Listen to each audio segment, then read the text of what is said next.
This is homework 4, problem 4.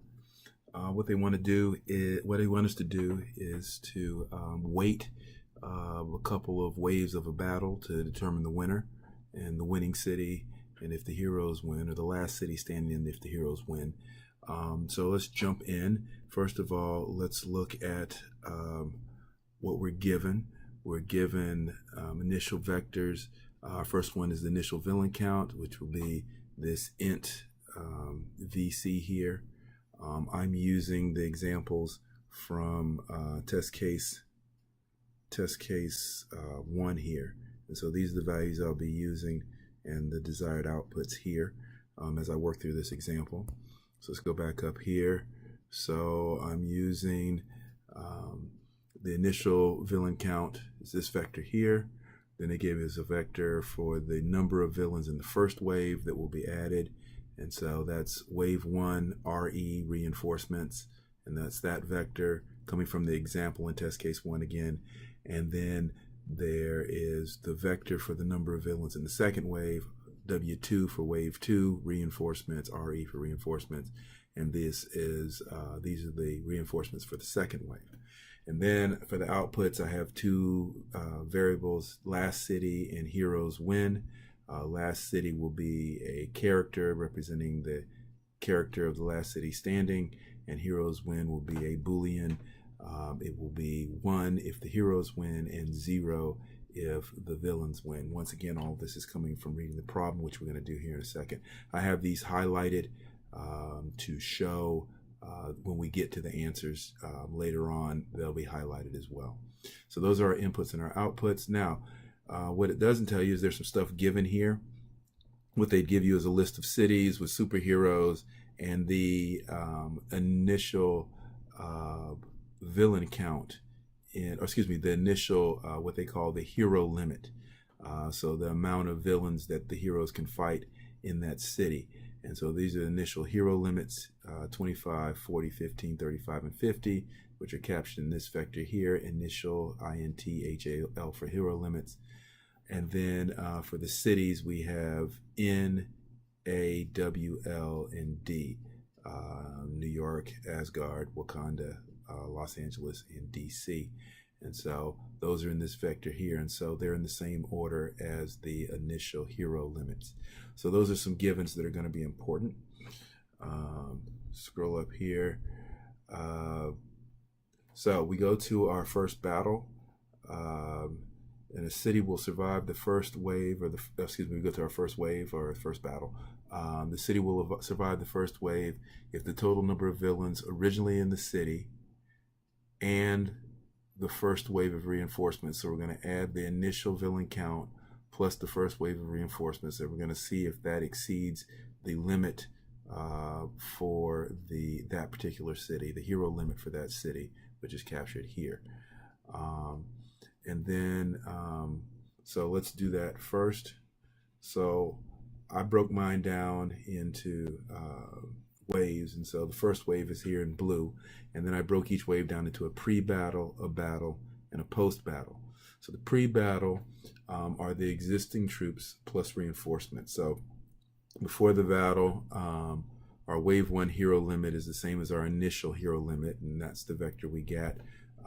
That was the initial vector that we got here. And so, and our wave 1 villain attack force, W1 VAF, is our initial villain count plus our wave 1 reinforcements as stated in the problem. And then so that was stated here. Actually, this is in the wrong place. But we'll deal with it. So, no, that's okay. And so our wave 1 battle results equal, does our, before I get to that, hold up. Our wave 1 villain attack force is our initial villain count plus our wave 1 reinforcements, which this is our initial villain count vector, came from the example up here. And this is our reinforcement, which came from the input here. So those are the inputs. So that's there. Add those up, you get this vector. So now we come down here for our battle, and it states that the heroes will win if the hero limit for each city, or for that city, is larger than the wave 1 villain attack force. Okay, and so you compare these. This is our wave 1 hero limits. Is that greater than or equal to our wave 1 villain attack force? Notice they said here in the problem that the total number of villains, a city will survive if the total number of villains originally in the city and the first wave of reinforcements does not exceed the capacity. So that's a greater than or equal to. It's very important that we understand whether it's greater than or greater than or equal to. So that's a greater than or equal to. As long as these don't exceed the one on the right, then the city wins. So you do this comparison. You compare 25 and 25. That 25 does not exceed. 25 is greater than or equal to 25. So you get a 1 there. 40 is greater than 18, 1. 15 is less than 16, 0. 35 is greater than 25, 1. And 30 is greater than 24, 1. So now our wave 1 battle results is this Boolean vector here, which we're going to use here for post-battle. So our post-battle, we're going to count the survivors. Which cities survived? Well, we take our cities and we index those with our wave 1 battle results.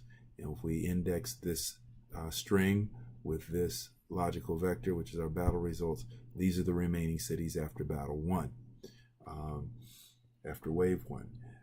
Next up, what are our surviving hero limits? And so we take our hero limit vector from wave 1 and we index it with the battle results, and we get the 15 drops out because that's what the 0 is. Then we want to know, and this is the next part of it. So we're going to, how many villains survive? So what is our wave 1 survival villain count? And that's what this W1 SVC is here. And it says in the problem, half of the wave 1 villain attack force will survive the first round, and that's this part here. If a city survives the first wave, half of the total villains in that city will be defeated, which implies that half of them survived. So come back down here, and so the way that pans out is, now notice I rounded here, and that's because, and I'm sorry if I'm going back and forth, makes you dizzy. That's because down here it says, in this criteria, it says round, and I just lost my mouse. It says, there it is. It says round values to the nearest whole number after each of the first 2 waves. So that's where that comes from. Okay, so let's go back here. And so I take my wave 1 villain attack force, index it at the battle results. So I do, that's the wave 1 villain attack force. I index it there. I get this value. Then I take half of that. And then, so this is the half of that. And then I round it. And when I round it, I get this vector. So this is, these are the number of villains that survived in each of the surviving cities. Okay, so now I'm ready to go on to wave 2. Wave 2 is over here in green. So let's read what happens in wave 2. Wave 2 says, of the remaining cities, which there are 4, you survive the second wave if the total number of villains remaining in the city from the first wave, all right, which is our survival villain attack force, and the second wave reinforcements. So we're going to add the survival villains from wave 1 to the second reinforcements, and we're going to compare that to the capacity for each city. So basically the capacities for each city didn't change. So let's do that down here. So for pre-battle, surviving troops and reinforcements, we have the same city limits from the 4 surviving cities. And then the wave 2 villain attack force is going to be the survivors from wave 1 plus the reinforcements that were given to us at the beginning as our third parameter into the function. So I go back up here, and this is this up here. This was the third parameter to the function. All right, notice only 4 values there. So we go back down here, And so we add these two together, the survivors and then the reinforcements, and we get these values here. Then we go to battle. Once again, we're just comparing to see if the hero limits for wave 2 are greater than or equal to the villain attack forces for wave 2. So we do that.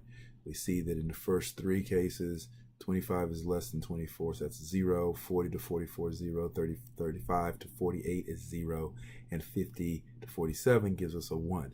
So this 1 represents our surviving city. So let's do our post-battle. Let's count the survivors. For the last city, we're going to take cities again and index it at our wave 2 battle results, W2BR. And we do that if we index, these are the people who survived wave 1, we index those with the battle results from wave 2, and we get the survivor, which is D. Notice that's highlighted because we're going to return this value, last city, with the last city is D. Okay. Next up, let's see how our heroes fared. We're just going to take the wave 1 survival hero limits. We're going to index those with the battle results once again from wave 2, and so that'll give us the wave 2 survival hero limits, and it's just going to give us the hero limits for the last city, or city D, which is the one that survived here. Okay, and that's 50. And then we look at how many villains survived, and so we go back to the problem. It's a little bit more math here. So it says only the one city defeated by the fiercest heroes were defended, by the fiercest heroes will survive the second wave, defeating 1/3 of the villains present in the city at the beginning of the second wave. So if 1/3 were defeated, that means 2/3 of those villains survived. And so we go back down here. That's sort of big. We go back down here. So the wave 2 survival villain count is 2/3 of the wave 2 villain attack force. Okay, so we multiply it by 2. We take the wave 2 villain attack force, index it at the with the wave 2 battle results, and we take 2/3 of that, multiply it by 2, divide by 3. And so we take, this was the wave 2 villain attack force, this is the wave 2 battle results, and we mask that here. The last value here for the true 47 is what's remaining. So we take 2/3 of that, we get 31, we round that, we get 31.33, we round that, we get 31. So wave 2 survival villain count is 31. All right, so lastly, Thanos decides he's going to get involved here. So when he attacks, the number of villains remaining in the last city, he decides he wants to get involved.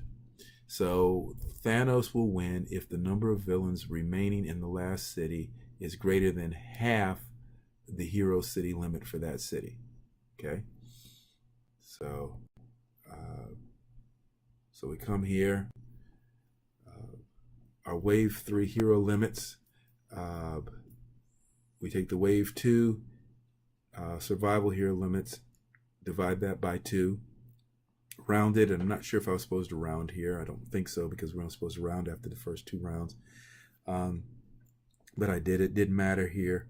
I divide 50, which was the wave 2 survival hero limits. I divide that by 2, and I have to see if that is greater than the wave 2 villain attack force, which is the same as the number of villains that survived, which was the 2/3 part over here. So I say is, and you can get twisted in the logic, but what they're basically saying is if half the heroes limit from round 2, which we've defined as wave 3 hero limit, is greater than or equal to the wave 3 villain attack force, which we calculated, which is the same as the survival count, 2/3 of the survival count, 2/3 of the attack force from wave 2, which we calculate over there, which in other words is 25 greater than 31. It is not, so a 0 is returned, so therefore Thanos is the winner. Had this value been greater than this value here, then the heroes would have won. But sadly enough, in this battle, the heroes did not win. But if you do the other two examples, the heroes do win. So I hope this helps out with your coding. I will upload this file as well and this video for your assistance. Thank you for watching.